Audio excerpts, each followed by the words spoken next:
16 डिसेंबर रोजी आज्यांना थोडंसं अस्वस्थ वाटत होतं. ते बसले होते घरात. त्यांना चक्कर वगैरे आल्यासारखं जाणवलं, घाम वगैरे फुटलेला. त्यांना लगेच शेजारी सगळ्यांनी गाडीतून घालून हॉस्पिटलला नेलं.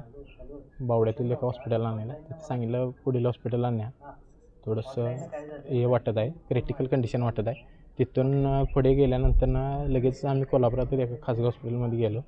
तिथे उपचार वगैरे सर्व चालू होते. त्यांचे उपचार चालू असताना तब्येत थोडी खालवत निघाली. त्यांची कंडिशन क्रिटिकल होत चाललेली. डॉक्टरांचे उपचार चालूच होते.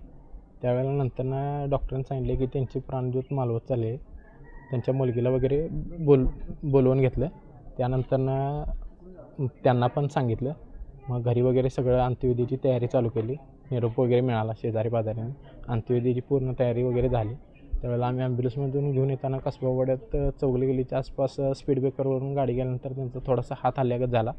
हात हलल्यामुळे आम्ही एकमेकाला कल्पना दिली. गाडी लगेच बाजूला घेऊन बघितलं तर त्यांची जरासा आम्हाला तब्येत दाखवा लागल्यानंतर आम्ही लगेच एका खाजगी हॉस्पिटलला गेलो. ECG वगैरे काढला. त्यानंतर थोडं दाखवल्यानंतर डॉक्टर म्हणले पुढील उपचारासाठी परत एकदा दवाखान्यात जावा. आम्ही DY पाटील हॉस्पिटलला वगैरे गेलो. तिथे कंडिशन क्रिटिकलच होती. पण डॉक्टरांना आम्ही सांगितलं तुम्ही तुमच्यापर्यंत प्रयत्न करा, काय असेल ते आमच्या नशिबाची साथ. नंतर आजोबांचं थोडं औषधांना उपचारांना रिस्पॉन्स मिळायला लागला. त्यांचा हात वगैरे हालचाल पुन्हा चालू झाल्यानंतर डोळे वगैरे उघडले.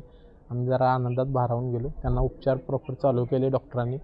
त्यांना साथ मिळत गेली आणि DY पाटील हॉस्पिटल वगैरे परत त्यांच्या अँजिओग्राफी अँजिओप्लास्टीच्या उपचारासाठी निरामय हॉस्पिटल वगैरे आम्ही सर्व शर्तीचे प्रयत्न केले आणि आमचे आजोबा सुखरूप घरी आले.